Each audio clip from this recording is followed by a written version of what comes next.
Bueno, muchas gracias por invitarme. Yo tengo que darle las gracias a Julio y sobre todo a Feliciano, porque para mí es un placer volver a un tema querido.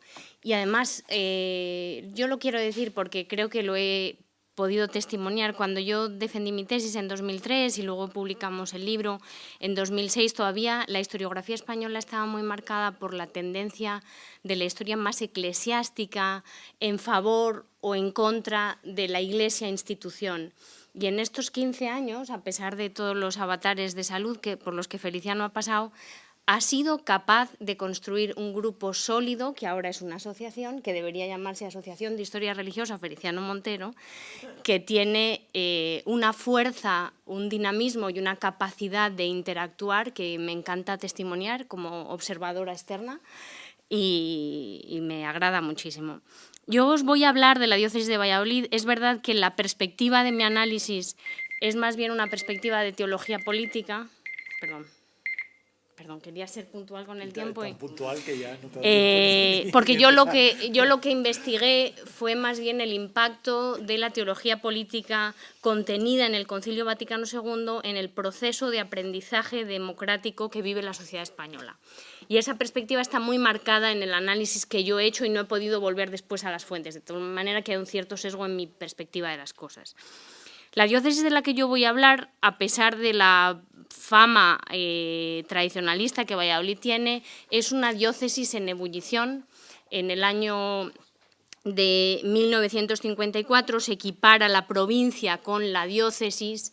Es una diócesis que va a vivir un proceso de industrialización muy fuerte. Valladolid fue polo de desarrollo en los años, desde finales de los 50 hasta buena parte de los años 60, con una muy fuerte especialización en el sector del automóvil, que marca la llegada masiva de trabajadores del medio rural a nuevas parroquias, a nuevos barrios de autoconstrucción, a casas molineras, en unas condiciones muy penosas. Valladolid también tiene una universidad muy dinámica que fue cerrada por el régimen a principios de los años 70 por el dinamismo opositor de los movimientos estudiantiles. Ese es el Valladolid en el que se produce la Asamblea Conjunta.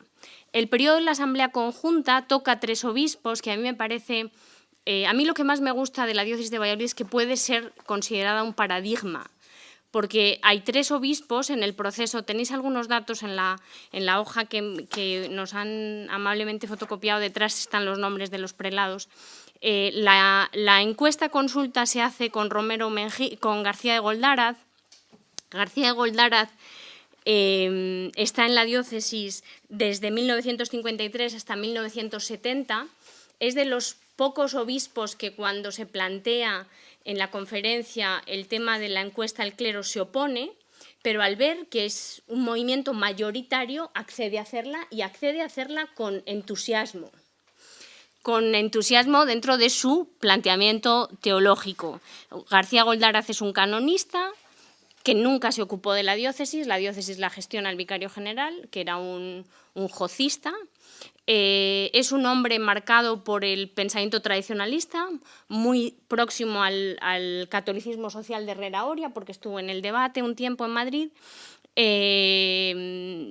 que participa de una forma más litúrgica que ideológica del régimen. Él es consejero de Estado, tiene un discurso muy sabroso cuando toma posesión como consejero de Estado en 1963, porque le parece una cosa más estética que... Es decir, es esa relación de tradicionalistas, pero no falangistas católicos. Ese es García de Goldaraz.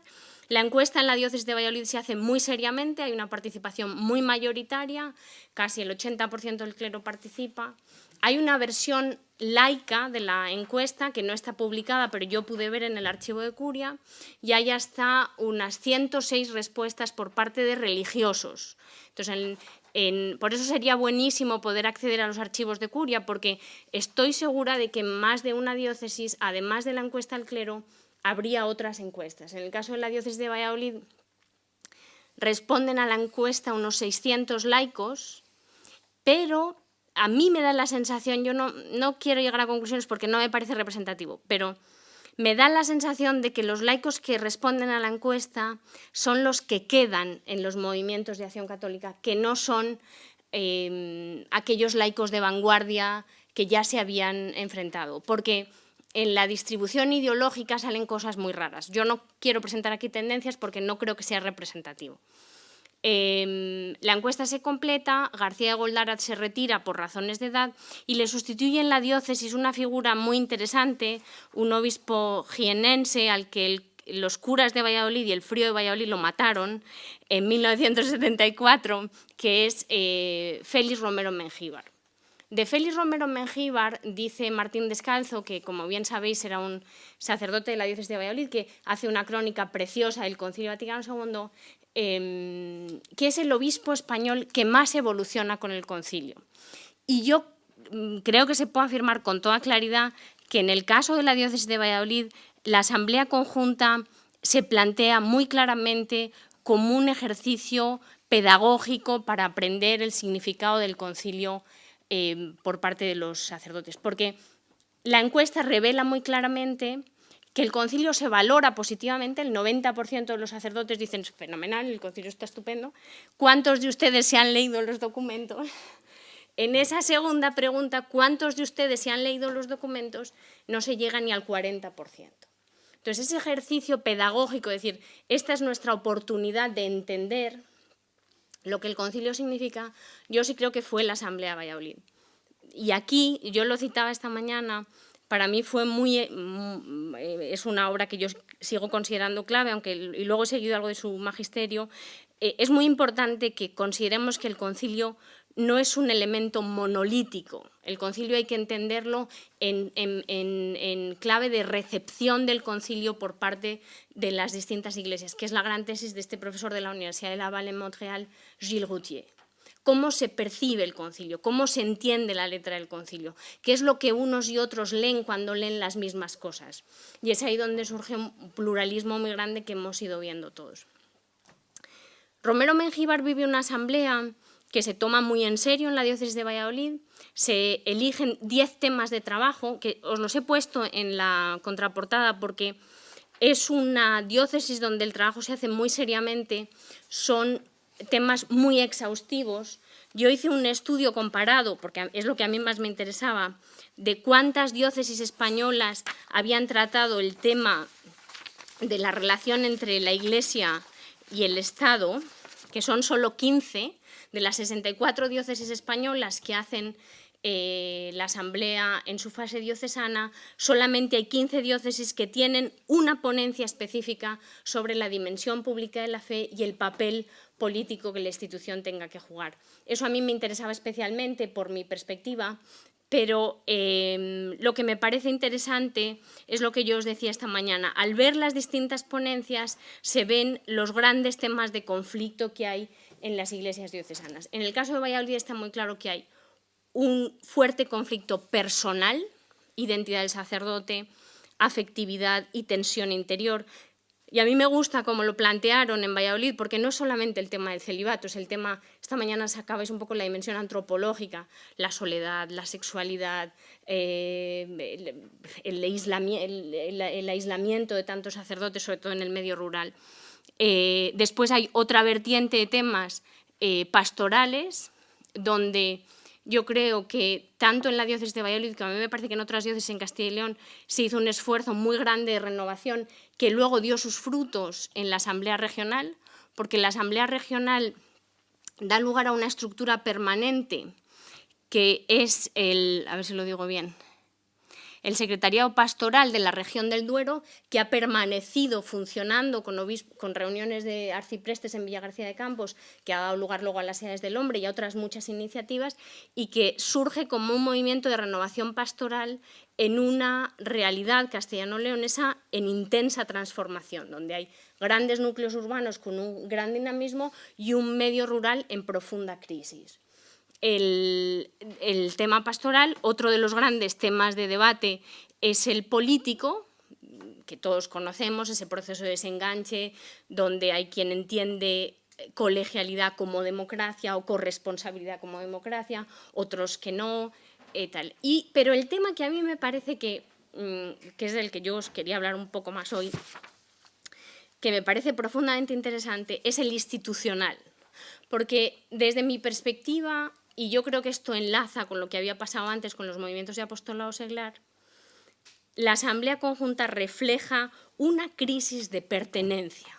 Es decir, ya no es tanto el reto doctrinal de nos ha cambiado el esquema teológico, veníamos de un modelo de cristiandad y ahora vamos a un modelo de iglesia de salvación, que ya no es esa sociedad perfecta, ya no es solamente las nuevas perspectivas eclesiales o pastorales, sino que hay personas que se sienten disconformes dentro de la institución. Y Antonio Duato lo ha dicho 2 veces y a mí me parece muy significativo. Estábamos disconformes con nuestra iglesia, pero no se iban a otras, probablemente porque en España no hay otras iglesias reformadas como en otras partes del mundo, ¿no? Entonces, se quedan dentro de la Iglesia Católica, pero entienden su pertenencia de una manera muy peculiar.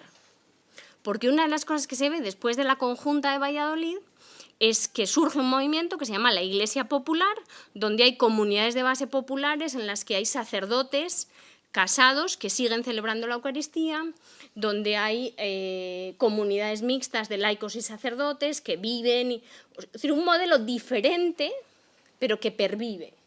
Por lo tanto, yo creo que esa dimensión de crisis de pertenencia está muy clara. De hecho, una de las ponencias, que es la ponencia número 7, se centra precisamente en esta crisis de... La ponencia se titula La no identificación con la Iglesia institucional. La presenta una persona, un cura muy querido en la diócesis, muy apreciado por todos, no es objeto de polémica la persona que lo presenta, Julián Bajo, y él dice, y voy a citar, es fácilmente observable el fenómeno general de una gran mayoría de bautizados que hace ya tiempo no se siente identificada con la Iglesia, simplemente no se siente Iglesia.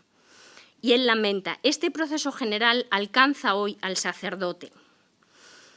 Y este es uno de los temas claves. Tan clave es que después de esta ponencia, y quizás os sorprenda la larga duración de la Asamblea en Valladolid, que dura casi una semana, 8 días, 9 días, después de esta ponencia se suspende durante 3 días la Asamblea Diocesana en Valladolid.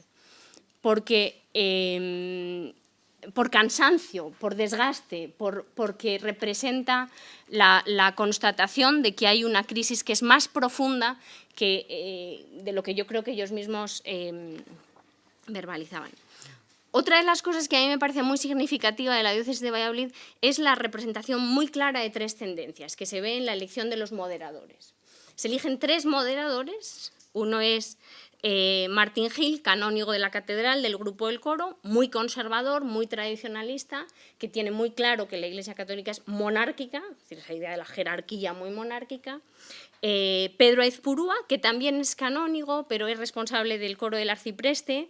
Él ha estado mucho más cerca de los movimientos de apostolado seglar por razones varias y representa una corriente que yo llamo en mi estudio moderadamente renovadora, que van a ser claves después en la aplicación de las conclusiones del concilio. Y el tercero es Millán Santos, un sacerdote al que yo entrevisté y al que yo quise mucho, sacerdote obrero, progresista, muy progresista, párroco en un barrio obrero, que está en todos los conflictos. En la diócesis de Valladolid, cuando se declara en huelga FASA, la fábrica de automóviles, hay 2 parroquias obreras que se declaran en huelga. Pues una de ellas, la de Millán. Y no dicen misa ese domingo porque están en huelga en solidaridad con los obreros. Esas 3 tendencias se ven muy claramente en la diócesis de Valladolid. Yo discrepo un poco. O sea, esta mañana hablabais de que hay una mayoría desconcertada. Yo sí creo que hay una mayoría desconcertada, pero lo que también he visto, por lo menos en el caso de esta diócesis, es que hay una mayoría moderadamente renovadora que tiene ganas de aprender lo que el concilio significa. Y esa para mí es la conclusión más significativa de la diócesis de Valladolid, el proceso que se produce después. Cuando miramos a lo que yo entiendo como las conclusiones o la lectura que yo hago, que yo creo que se puede hacer de la Asamblea Conjunta en Valladolid, en primer lugar yo creo que representa esta recepción del Concilio Vaticano II. Es decir, llega muchos de los conceptos de los que el concilio había hablado, se debaten y se hace un consenso en torno algunos términos. De manera que, a pesar de la fractura que luego la conjunta trae, generó consenso, porque por primera vez los curas de la diócesis se sientan juntos a hablar de temas que cada uno había leído o discutido en sus pequeños conciliábulos con los curas afines, pero no habían tenido esa oportunidad de intercambiar perspectivas. Otra de las cosas que yo valoro más positivamente de la conjunta es la experiencia en sí, el ejercicio de sinodalidad, el ejercicio de diálogo, que lo señalaba ahora mismo Gerardo, el ejercicio de análisis de una realidad y de reflexión sobre esa realidad conjunto, yo creo que tiene mucho valor para la vida de la diócesis. Y luego hay algunas conclusiones a largo plazo, unas más a largo plazo que otras, que son algunos cambios en las estructuras permanentes. El primer cambio y el más inmediato es la renovación del Consejo Presbiteral y la clara prioridad que el Consejo da a los temas sacerdotales. Porque yo os lo decía antes, los curas importan a los obispos, les importa ver que están en crisis, algunos en crisis de fe, que casi un 20% se plantea la secularización, y esa prioridad se ve muy claramente. En el tema pastoral, el Consejo Pastoral solo se crea en 1982. Es verdad que se van dando pasos hacia allá, pero es un proceso muchísimo más lento. Y es en ese ritmo donde se producen las fracturas, porque hay impacientes por el cambio que no entienden esa lentitud. O sea, después de todo el esfuerzo hecho en la Asamblea, ese ritmo tan lento, tan pausado, tan paulatino de reformas genera una ruptura que en el caso de mi diócesis se ve muy claro. Hay un grupo de sacerdotes que se desvincula completamente, que se vinculan a estos movimientos de la Iglesia Popular, que viven en comunidades aparte y que tienen, yo diría que hasta una doctrina diferente, pero siguen bajo el paraguas de la diócesis. Otra de las cosas muy importantes es que a partir de la renovación del Consejo Presbiteral se aprueba la creación en Valladolid del Instituto Fe y Secularidad, que para mí es clave en la lectura y comprensión de la dimensión pública de la fe y del compromiso político de la Iglesia. Y yo creo que es eso, sí, lo que os quería contar. Muchísimas gracias.